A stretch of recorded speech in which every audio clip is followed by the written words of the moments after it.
Welcome students. देखिए, कल मैंने आपको पीएच वैल्यू बताई थी। तो पीएच वैल्यू का मतलब क्या होता है? Negative logarithm of hydrogen ion concentration is known as pH value. उसको हम पीएच वैल्यू बोलते हैं। जैसे पीएच यहाँ अगर हम इसकी बात करें तो पीएच को पी को पावर ही बोल देते हैं, पीआर को पी को पोटेंस ही बोल देते हैं, POTENZ। पोटेंस या पावर बात एक ही है। तो पोटेंस और power of hydrogen ion concentration is known as pH value. But if we started for the neutral solution, अगर हम इसको किसके लिए लेते हैं? For neutral solution. अगर सॉल्यूशन हमारा न्यूट्रल है तो क्या होगा? H plus H3O plus is equal to OH minus is equal to 10⁻⁻7 mole per litre. This is the concentration. बताया था मैंने आपको कल भी। तो अगर हम इसे पुट करते हैं तो pH इज इक्वल टू होगा माइनस लॉग H3O प्लस का मतलब होगा 10⁻⁻7। अब मैं इसको खोल लेता हूँ लॉगरिथम से, तो क्या होगा? Plus 7 log 10। लॉग 10 की वैल्यू आप जानते ही हैं, 1 इज इक्वल टू 7। इसका मतलब क्या है? फॉर न्यूट्रल सॉल्यूशन, अगर कोई सॉल्यूशन हमारा न्यूट्रल है then pH is equal to 7। PH हमारा क्या होगा? 7 हो जाएगा। सॉरी। फॉर एसिडिक सॉल्यूशन, अगर सॉल्यूशन हमारा एसिडिक है then pH will be less than 7। For basic solution, for basic solution pH is equal to pH is greater than 7। अब देखिए क्वेश्चंस आते हैं आपके। अगर मान लीजिए आपको उन्होंने क्वेश्चन दे रखा है, वो कहता है एक साल्ट है हमारा, सपोज करो ये आपका नीट 2018 का क्वेश्चन है। क्या क्वेश्चन है? उन्होंने कहा describe the basic solution which is obtain by hydrolysis of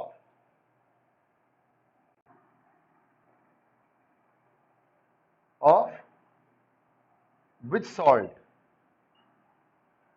जैसे मान लीजिए एक क्या लिया हमने? Na2CO3 लिया। दूसरा क्या लिया हमने ले लिया Na2SO4। तीसरा हमने क्या लिया? तीसरा हमने लिया CH3COONH4। चौथा क्या लिया? चौथा लेते हैं हम NaCl।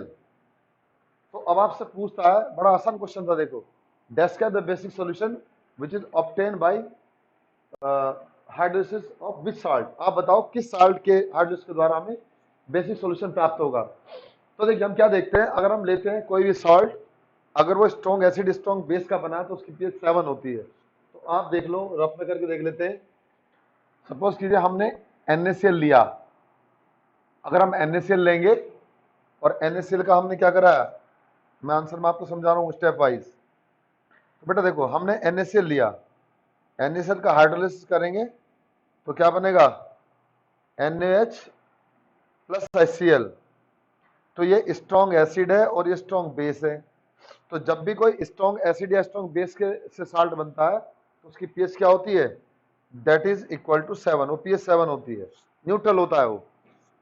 अब दूसरा क्वेश्चन क्या आया? अब हमने लिया दूसरा साल्ट, मान लीजिए Na2SO4। जब हम इसका हाइड्रोलिसिस करेंगे तो क्या होगा? यहाँ पर मान लिया हमने इसके बजाय ले लिया, सपोज कीजिए हमने लिया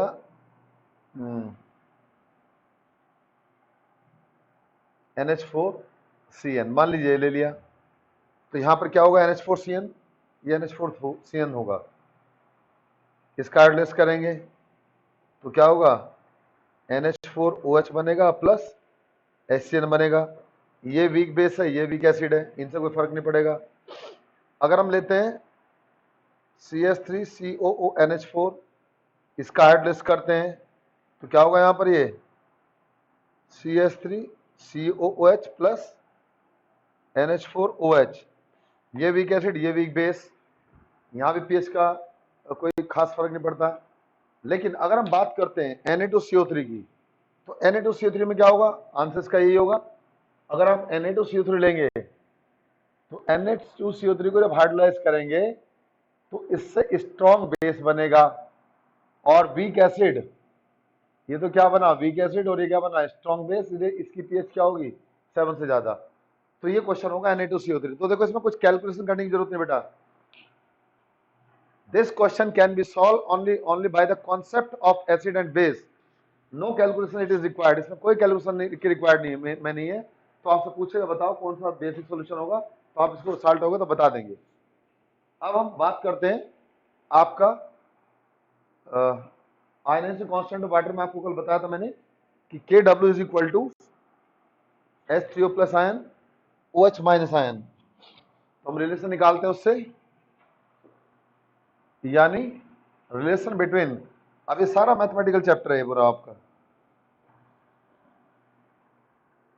क्या होगा देखिएगा, हम निकालते हैं रिलेशन बिटवीन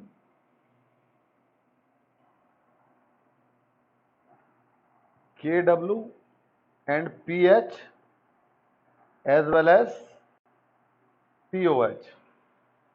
इन हम रिलेशन निकालेंगे। क्या होगा, आपको बताया था Kw बराबर होता है H3O प्लस के बेटा एंड OH माइनस, इसकी वैल्यू कितनी हो, 10 पावर माइनस 14। ये क्वेश्चन हमारी फर्स्ट हो गई। अब हम क्या करें, टेकिंग नेगेटिव लॉगरिथम, पढ़ा होगा मैथमेटिक्स में आपने, taking negative logarithm of equation first.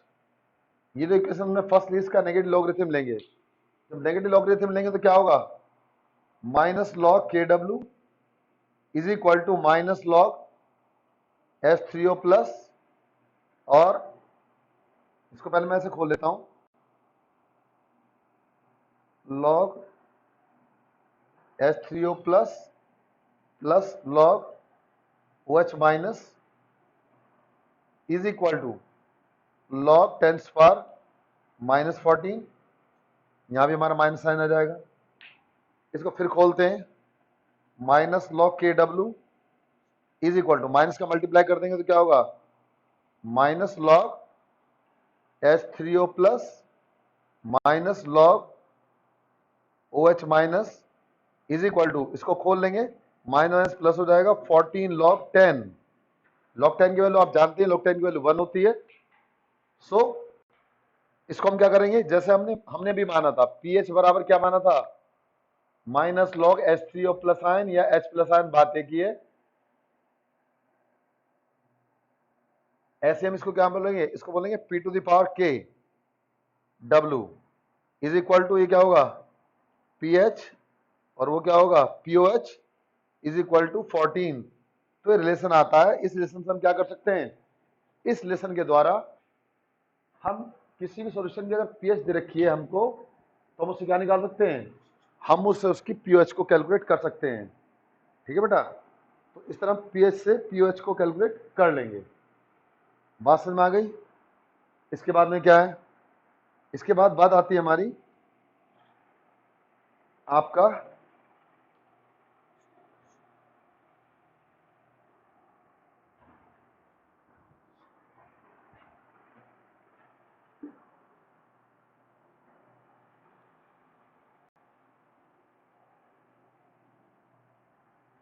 देखो भाई,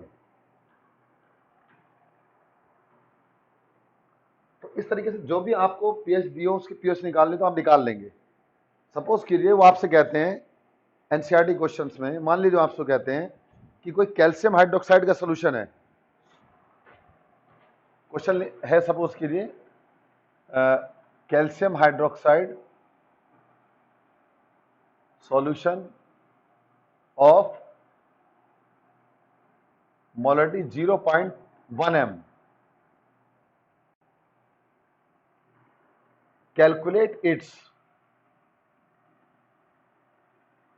पीओएच। इसकी आप pOH निकालिएगा।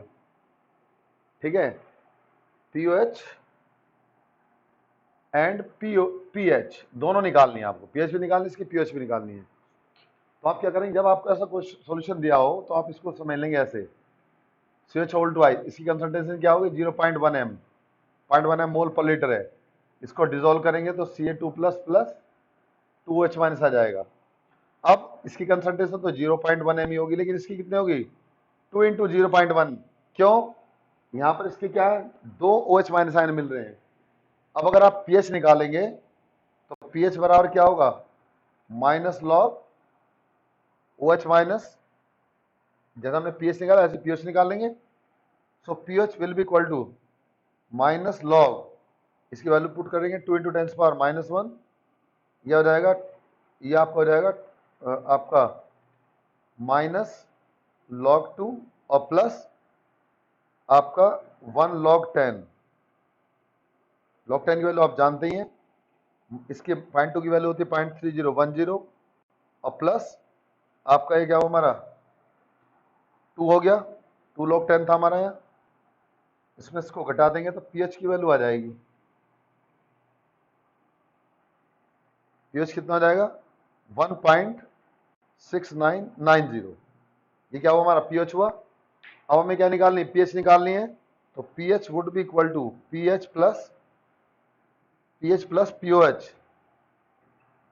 Is equal to 14, formula आपने पढ़ा था। तो यहाँ से वैल्यू पुट कर देंगे 1.6990 plus pH is equal to 14 या pH इज इक्वल टू, यहाँ कर देता हूँ मैं इसको, pH would be equal to 14 minus 1.6990, so it would be 12.3010। ठीक है, तो क्या होगी pH सॉल्यूशन की 12.3010 हो जाएगी। फिर समझ लें ध्यान से, अगर हमें कैल्शियम हाइड्रोक्साइड दिया 0.1 m मोलरिटी का, उसको हम आयनाइज करते तो क्या में टूट जाएगा, वो Ca2 plus plus 2H minus से टूट जाएगा। इसका मतलब क्या होगा, इसका मतलब ये होगा कि जितना इसकी कंसंट्रेशन उतनी तो इसकी होगी, लेकिन OH आयन कंसंट्रेशन कितनी होगी 2 इंटू 10 पावर माइनस 1। तो इस फॉर्मूले से हम इसको कैलकुलेट कर सकते हैं।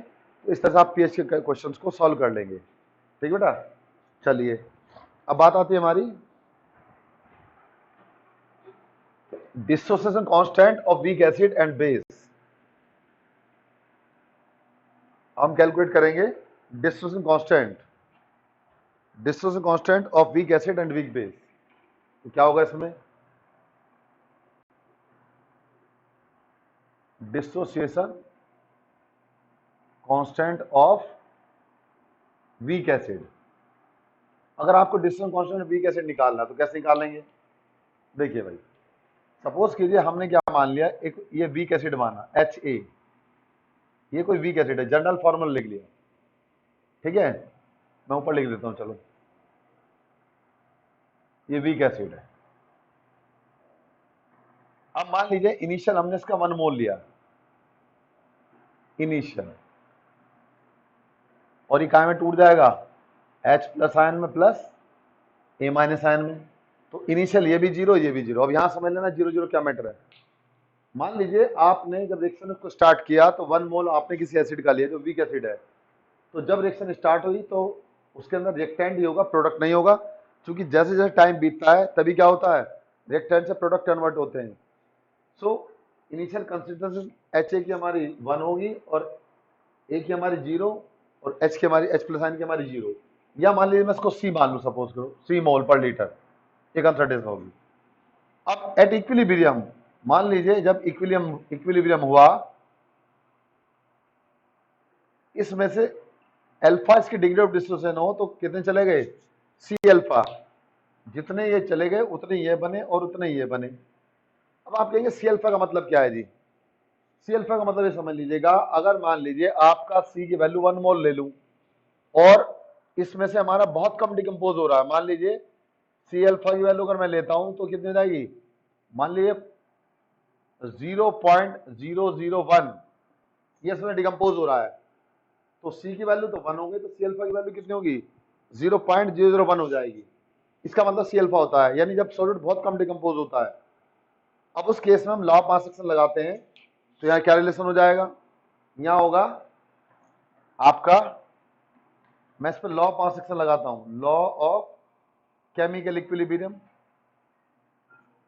Law of chemical equilibrium. तो अगर हम क्या करते हैं, लॉ ऑफ केमिकल इक्विलिब्रियम लगाते हैं, तो वहां पर क्या होगा, वहां पर हमें जाएगा आपका K is equal to molar concentration of H plus ion, molar concentration A minus ion divide by HA, इसकी मोलर कंसंट्रेशन हो जाएगी। अब हम क्या करेंगे, ये हमने K लिया और इनटू यहाँ HA लिया, तो K भी कांस्टेंट है, HA भी कांस्टेंट है, यहाँ H प्लस, यहाँ आपकी A माइनस, इसकी वैल्यू आ गई। अब अगर इन दोनों को मैं क्या करता हूं, K भी कांस्टेंट है और एसिड की कंसंट्रेशन भी क्या है, कांस्टेंट है, तो उसको हम एक नया कांस्टेंट मान लेते हैं। समझ गए ना, देखिए समझो इसको, ये कांस्टेंट और जो ये HA ये भी हमारा क्या है, इसकी कंसंट्रेशन कांस्टेंट है, तो इन दोनों कांस्टेंट की जगह मैं एक नया कांस्टेंट मान लेता हूं, जिसको बोलता हूं KA। तो K बराबर क्या के बराबर हो जाएगा,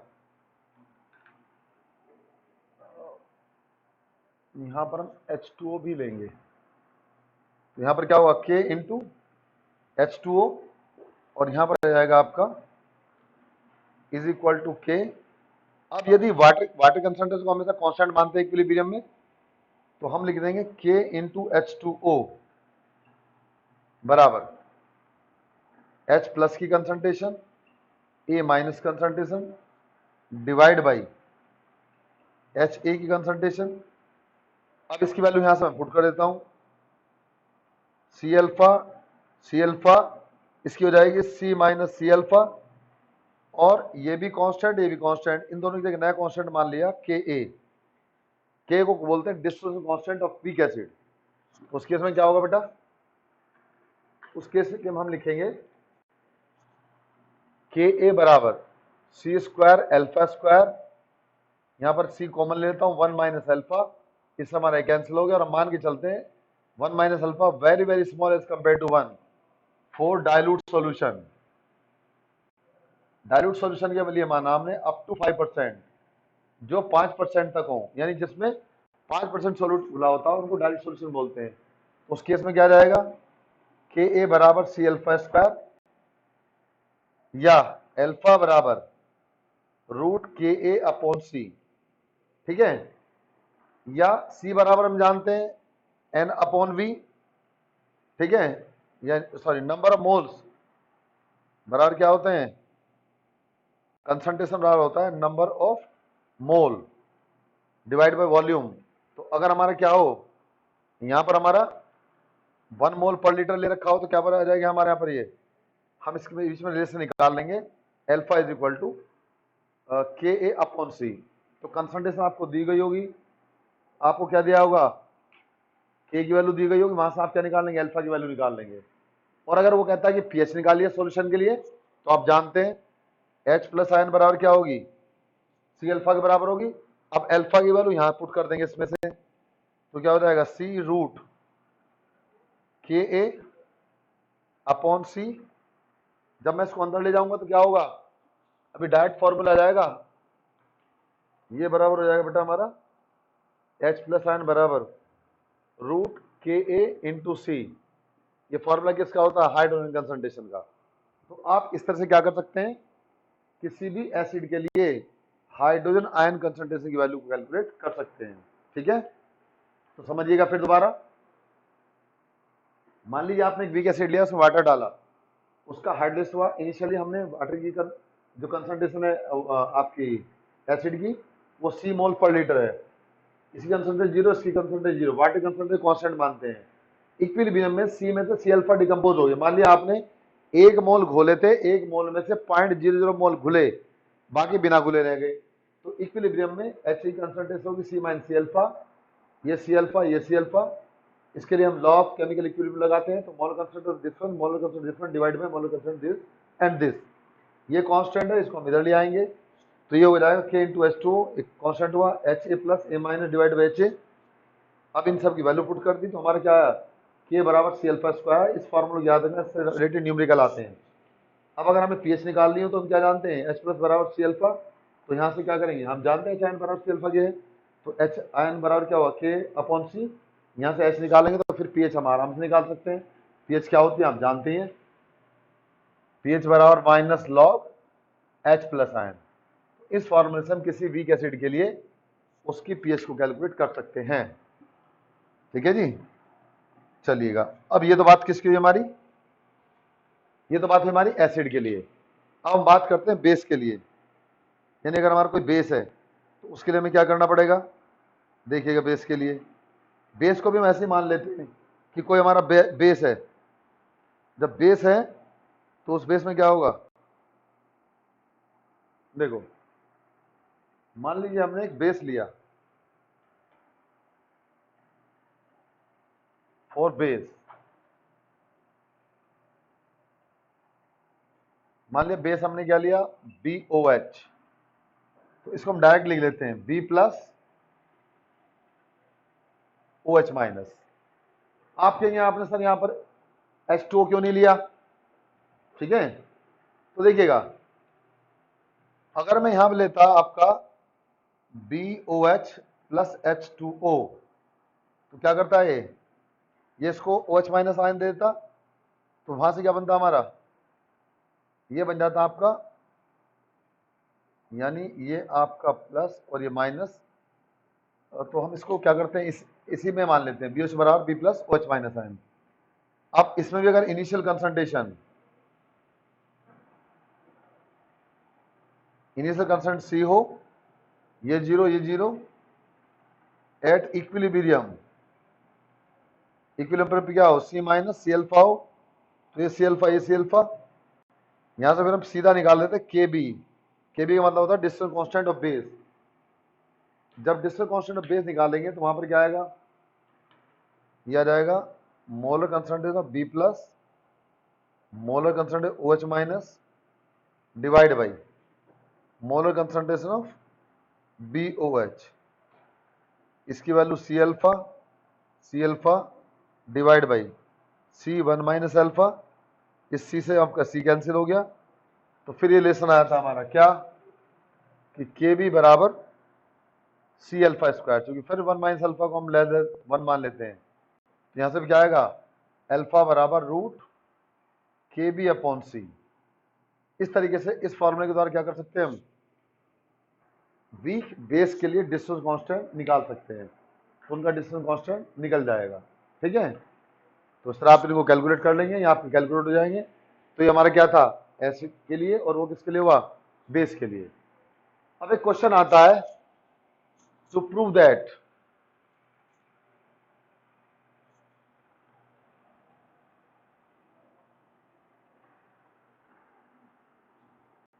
क्या क्वेश्चन है जी,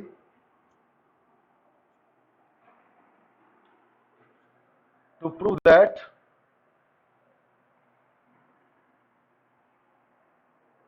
Ka into KB is equal to KW। यानी किसके लिए, जहां KW क्या है, डिसोसिएशन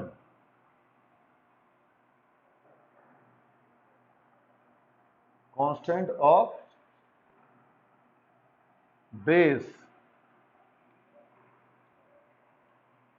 और कॉन्जुगेट बेस।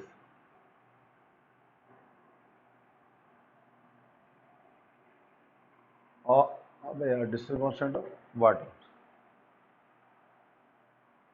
उसके बाद Ka dissociation constant of base, sorry of conjugate acid, और Kb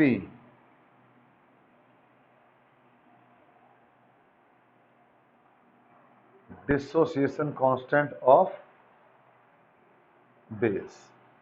ठीक है, तो हम क्या करेंगे, हम जानते हैं, मान लीजिए हमने एक बेस ले लिया NH3, उसमें एक H आयन जोड़ दिया, ये बेस है, क्या बनेगा, ये पहले इसमें H2O जोड़ दें, ये NH4 प्लस OH माइनस, ये बेस है तो इसका क्या हुआ, ये कॉन्जुगेट एसिड। तो अब क्या होगा, अगर इसके लिए मैं Kb की वैल्यू निकालता हूं तो कहीं बराबर आ जाएगी molar concentration NH4 plus molar concentration OH minus ion divide by molar concentration of NH3। Equation first हो गई, ठीक है। समझ लो, एक बेस में हमने वाटर मिलाया, उसका हाइड्रोलाइज हुआ, तो बेस जब एक एच आयन को एक्सेप्ट करता है तो कॉन्जुगेट एसिड बनता है और OH माइनस आयन बन जाएगी। अब अगर मान लिया हमने इसका कॉन्जुगेट एसिड लिया, इसको हाइड्रोलाइज कराया, तो क्या होगा समझिएगा। अब हम इसको पकड़ते हैं, यानी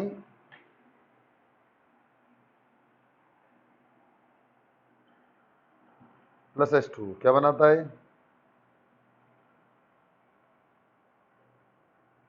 NH3 प्लस H3O प्लस। अगर मैं इसके लिए K की वैल्यू निकालता हूं तो क्या होगा बेटा 4Ka is equal to molar concentration of NH3 molar concentration of H3O plus और divide by molar concentration of NH4 plus. ये क्वेश्चन मान लिया, सेकंड मान लिया मैंने। अब मैं क्या कर देता हूं, मल्टीप्लाई कर देता हूं इन दोनों को, means multiplying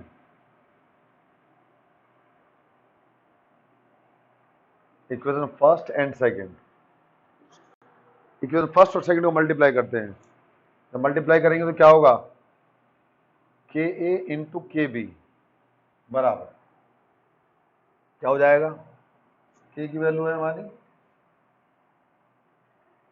NH3 H3O plus divide by NH4 plus, और Kb की वैल्यू कितनी है जी, उसकी वैल्यू है हमारी NH4 plus OH minus divide by NH3। इस NH3 से कैंसिल हो गया, NH4 plus NH4 plus cancel हो गया, तो Ka इंटू Kb बराबर क्या आएगा H3O प्लस OH माइनस। अब हम जानते हैं H3O प्लस OH माइनस की वैल्यू कहाँ के बराबर होती है KW के, तो Ka इंटू Kb बराबर किसके हुआ KW के हो जाता है। तो इस तरीके से आप क्या करेंगे, आप इस वैल्यू को कैलकुलेट कर लेंगे, ठीक है। तो हमारी वैल्यू कैलकुलेट हो जाएगी, it means Ka into Kb बराबर KW, that would be the KW, ये KW के बराबर होगी बेटा, ठीक है। तो फिर दोबारा समझिएगा, हमें प्रूव करना है, to prove that Ka into Kb बराबर KW, K और Kb की वैल्यू हमारी KW बराबर होती है। तो KW हम जानते हैं distance constant of water, Ka जानते हैं distance constant of conjugate acid, Kb होता है डिस्टेंस कांस्टेंट ऑफ बेस। मान लिया हमने बेस लिया NH3, उसकी हार्डनेस क्या है, तो NH4 प्लस बना, OH माइनस बना। उसके बाद हमने इसके लिए क्या निकाल दिया, Kb निकाल दिया इसके लिए, तो Kb कहाँ के बराबर होगा NH4 plus OH minus divide by NH3, जो वाटर कंसंट्रेशन कांस्टेंट होती है। अब इसी तरह हम क्या करेंगे, K की वैल्यू निकाल देंगे। ये हमारा क्या हुआ कॉन्जुगेट एसिड हुआ, तो इसका डिस्टेंस कांस्टेंट K बराबर होगा NH3 HCO plus divide by NH4 plus multiplying first and second को मल्टीप्लाई करेंगे, तो Ka इंटू K बराबर हो जाएगा NH3 HCO plus divide by NH4 plus into NH4 plus OH minus divide by NH3 cancel हो गया। अब जब इसको निकाल लेते हैं तो किसकी वैल्यू आती है हमारी, ये वैल्यू आती है हमारी Ka into Kb is equal to KW। So this is the derivation of this equation, ये इस इक्वेशन का क्या होता है हमारा डेरिवेशन होता है। अब हम आगे चलते हैं, आगे क्या बात आती है आपकी, आगे बात आती है आपका, जो हम बात करते हैं कॉमन आयन इफेक्ट के बारे में। तो कॉमन आयन इफेक्ट क्या है, देखिए कॉमन आयन इफेक्ट का मतलब होता है, देखेंगे आप बुक के अंदर कॉमन आयन इफेक्ट क्या है, देखो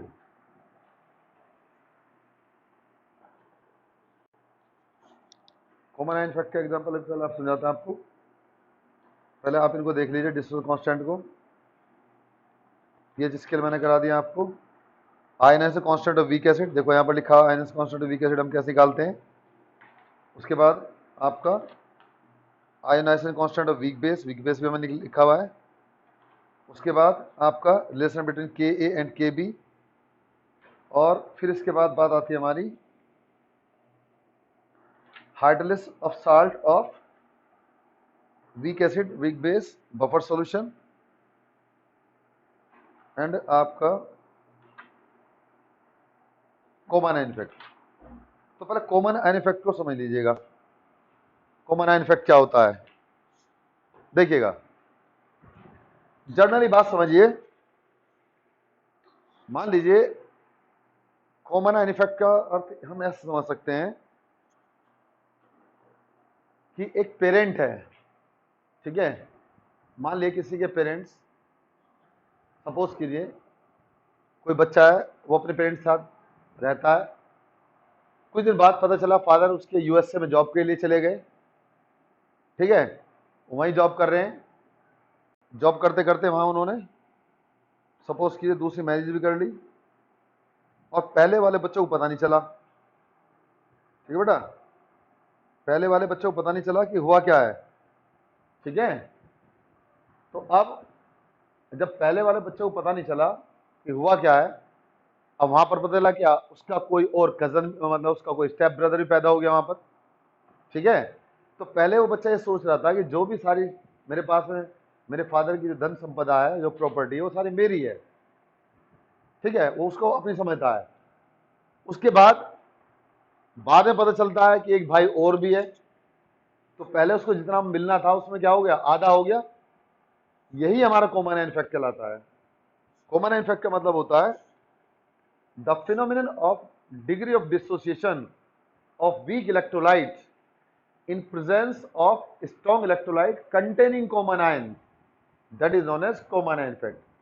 यानी वीक इलेक्ट्रोलाइट की डिग्री ऑफ डिसोसिएशन घट जाती है अगर हम उसके अंदर कोई स्ट्रॉन्ग इलेक्ट्रोलाइट मिला देते हैं। जब दोनों के आसपास में क्या हो, आयंस कॉमन होती हैं, यही क्या कहलाता है हमारा, इसी को बोलते हैं कॉमन आयन इफेक्ट।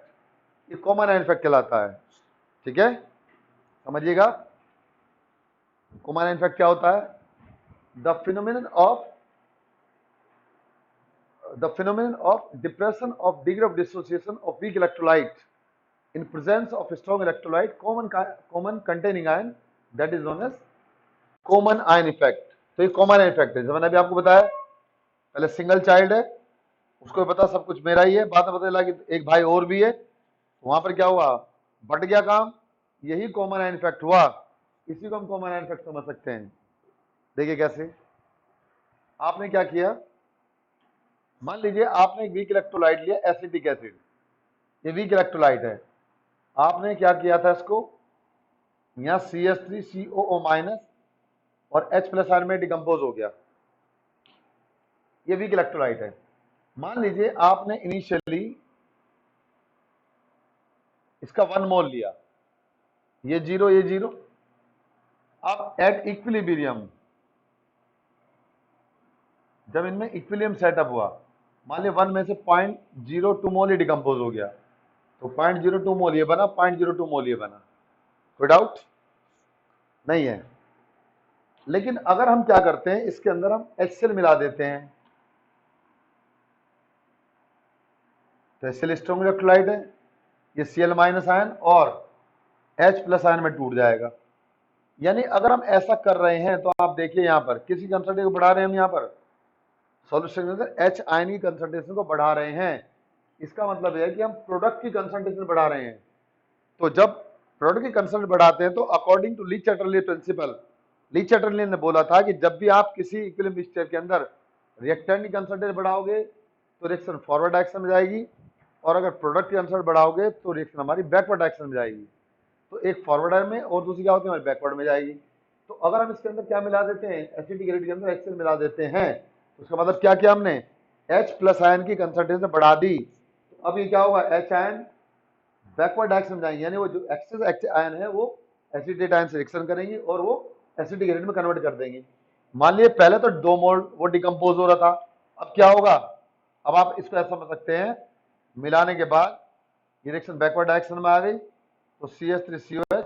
अब मान लिया इनिशियल तो आपने 1 मोल लिया था, अब ये क्या हुआ, बजाय 2 मोल के 1 मोल में कन्वर्ट हो रहा है, तो ये बनाएगा CH3CO minus plus H ion, ये इनिशियल 0 ये 0। अब ये क्या होगा 0.01, ये भी क्या होगा 0.01। इसका मतलब क्या है, जब तक हमने ये नहीं डाला था तो 0.02 थी, अगर हमने ये डाल दी तो कंसंट्रेशन क्या होगी हमारी 0.01 हो गई। इसी को बोलते हैं कॉमन आयन इफेक्ट, ये कॉमन आयन इफेक्ट कहलाता है। और इसके न्यूमेरिकल आते हैं, रिलेटेड और बात भी आती है, वो आप समझेंगे कैसे होती है। पहले इसको लिखिएगा, हेडिंग डालिए कॉमन आयन इफेक्ट। तो क्या है कॉमन आयन इफेक्ट, मैं लिख देता हूं उधर।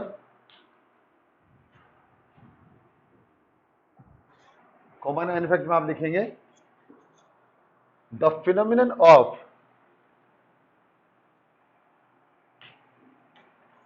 यानी common ion effect means the phenomenon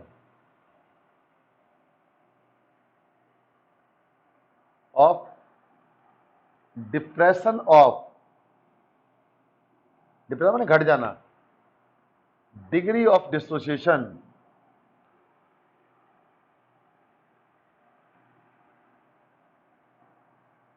of weak electrolyte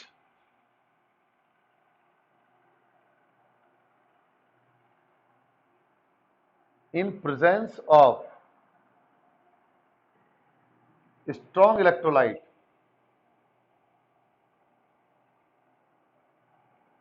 containing common ion is called common ion effect. उसको हम क्या बोलते हैं, उसको हम कॉमन आयन इफेक्ट बोलते हैं। यानी the phenomenon of depression of degree of dissociation, यानी डिग्री ऑफ डिसोसिएशन घट जाना, in presence of degree of dissociation of weak electrolyte in presence of strong electrolyte containing common ion is known as common ion effect. जैसे एक example तो मैंने आपको बताया, for example आप इसको ले लेंगे, आप दूसरा एग्जांपल लेंगे। मान लीजिए मैंने H2S लिया, ये वीक इलेक्ट्रोलाइट होता है, ये जब डिकम्पोज होता है तो टूट जाता है 2H+ आयन में और S2- में। इनिशियल मैंने इसका 1 मोल लिया, इक्विलिब्रियम पे 1 - 0.01 मोल डिकम्पोज हो गए, तो 2 × 0.01 मोल और ये क्या होगा 0.01 मोल। ठीक है, अब हमने इसके अंदर क्या मिला दिया, मान लीजिए हमने इसमें HCl ही मिला दिया, यहां पर क्या हुआ H+ ion plus Cl- ion, तो ये आयन कौन सी होगी हमारी, कॉमन हो गई। इसी को बोलते हैं कॉमन आयन इफेक्ट, ये कॉमन आयन इफेक्ट कहलाता है। नोट करिए इसको आप।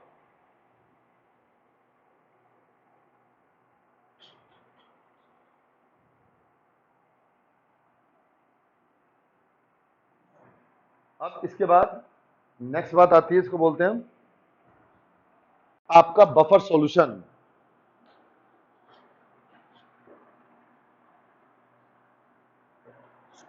बफर सॉल्यूशन क्या होते हैं, देखिएगा नॉर्मली क्या होता है, अगर आप किसी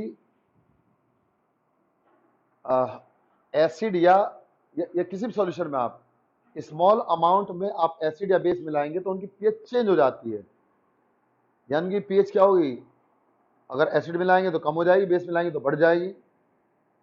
लेकिन कुछ सॉल्यूशन ऐसे होते हैं, अगर आप उन सॉल्यूशन के अंदर स्मॉल अमाउंट में एसिड या बेस मिलाओगे तो उनकी पीएच में कोई चेंज नहीं होती।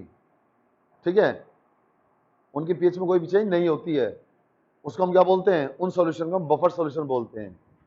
जैसे आप जानते हैं हमारा जो ब्लड है वो एक नेचुरल बफर सॉल्यूशन होता है। क्यों, अभी आपने खट्टी चीज खाई है, अभी आपने मीठी चीज खाई है, ठीक है, तो उससे क्या होगा, आपके ब्लड की पीएच चेंज नहीं होती। अगर ब्लड की पीएच चेंज हो जाती है तो बॉडी की बायोलॉजिकल रिएक्शन क्या होती है, बहुत डिस्टर्ब हो जाती, बहुत सारी प्रॉब्लम इकट्ठी हो जाती। तो ऐसे सॉल्यूशन जो क्या करते हैं, अपनी पीएच में चेंज होने का विरोध करते हैं by addition of small amount of acid और base, that is known as buffer solution, वो बफर सॉल्यूशन कहलाते हैं।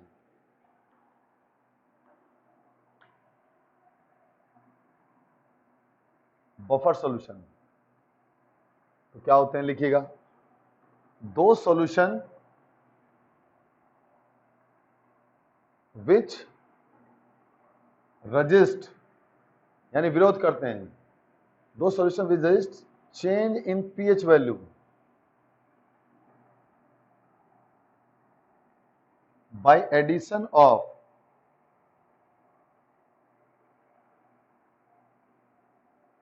small amount of acid or base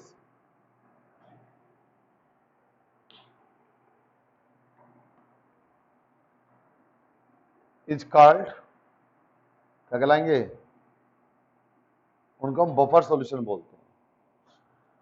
यानी ऐसे सॉल्यूशन जो पीएच में चेंज होने का विरोध करते हैं by addition of small amount of acid और base, that is known as buffer solution, उनको हम बफर सॉल्यूशन बोलते हैं।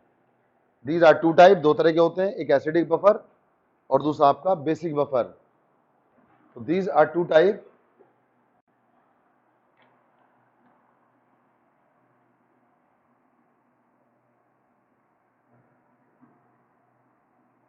Number one acidic buffer. देखो वीक एसिड और उसका मिक्सचर स्ट्रॉन्ग बेस के साथ यानी CH3CONA प्लस CH3COH, इसको बोलते हैं एसिडिक बफर। और अगर हम बात करते हैं बेसिक बफर की,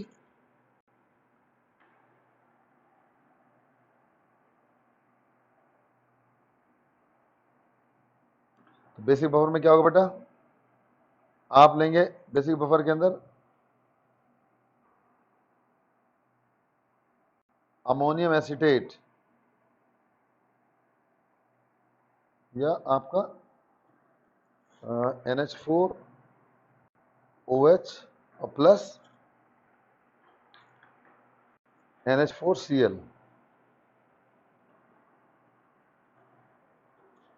एक हमारा एसिडिक बफर और दूसरा हमारा बेसिक बफर। तो इस तरह से हम एसिड और बेसिक बफर के बारे में बात कर लेते हैं। तो एसिडिक और बेसिक बफर की बात यहीं तक आती है और इस चैप्टर में बस आपका ज़्यादा कुछ नहीं बचता है। ये चैप्टर नेक्स्ट टर्न आपका खत्म हो जाएगा, उसके बाद इसको जो न्यूमेरिकल्स हैं वो कराते हैं, ठीक है। तो समझ लेना एसिडिक बफर यानी mixture of weak acid and it's base and it's salt with strong base, यानी CH3CONA प्लस CH3COH ये एसिडिक बफर कहलाता है और NH4OH plus ammonium chloride is known as basic buffer, इसको बेसिक बफर बोलते हैं, ठीक है। तो इस तरह हम इनको निकाल लेते हैं, ये हमारे क्वेश्चन हो जाते हैं। नेक्स्ट आपको पढ़ाएंगे आपका हेंडरसन इक्वेशन। Thank you.